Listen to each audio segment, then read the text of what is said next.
আমরা ভারতকে যে দিয়েছি সেটা ভারত সারা জীবন মনে রাখবে। প্রতিদানের কি আছে এখানে? আর কারো কাছে চাওয়ার অভ্যাস আমার একটু কম, দেওয়ার অভ্যাস বেশি। ভারতকে যা দিয়েছি সেটি তারা সারা জীবন মনে রাখবে। এই উক্তিটি আওয়ামী লীগ সভাপতি ও সাবেক প্রধানমন্ত্রী শেখ হাসিনার। ছাত্র জনতার গণ অভ্যুত্থানের মুখে গত 5ই আগস্ট পদত্যাগ করে যিনি পালিয়ে গিয়ে আশ্রয় নেন ভারতেই।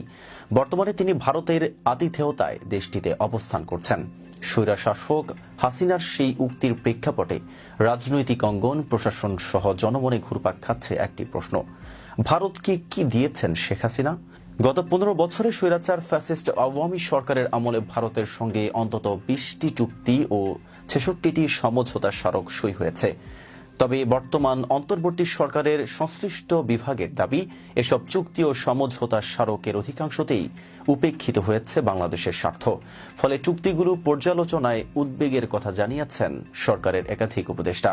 2019 সালে ফ্যাসিস্ট শেখ হাসিনার নেতৃত্বে পতিত আওয়ামী লীগ সরকার গঠন করার পর প্রথমে যে পদক্ষেপটি নেয় সেটি হল নামমাত্র শুল্কে প্রতিবেশী দেশ ভারতকে ট্রানজিট দেওয়া।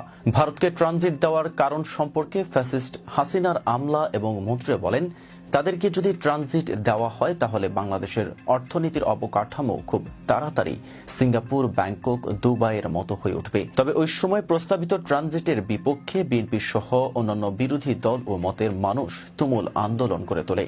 কিন্তু তাদের আন্দোলনকে গুরুত্ব না দিয়ে ফ্যাসিস্ট হাসিনা তার নিজের সিদ্ধান্তে অটল থেকে যান।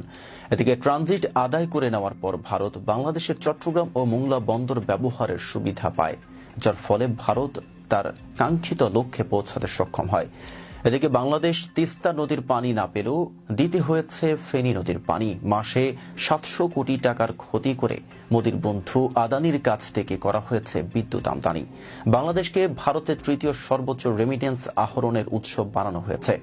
বাংলাদেশের পাঠ্যপুস্তক ছাপানোর দায়িত্ব ভারতের কাছে দেওয়া হয়।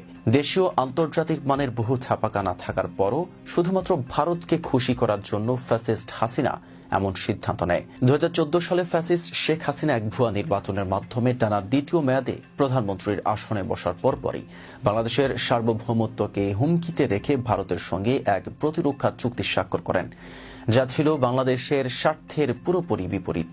এদিকে সীমান্ত হত্যা বন্ধে শেখ হাসিনার ভারতের কাছে নতজানু নীতির কারণে বাংলাদেশ কখনোই এসব হত্যাকাণ্ডের প্রতিবাদ করেনি। সর্বশেষ ডামি নির্বাচনের 2 সপ্তাহ পরে 22 জানুয়ারি ভারতীয় সীমান্তরক্ষী বাহিনী বিএসএফ যশোরের শার্শা উপজেলার ধান্যখোলা সীমান্তে বাংলাদেশের ভূখণ্ডের অভ্যন্তরে প্রবেশ করে বিজিবি সদস্যকে গুলি করে হত্যা করে তার মরদেহ ভারতে নিয়ে যায়।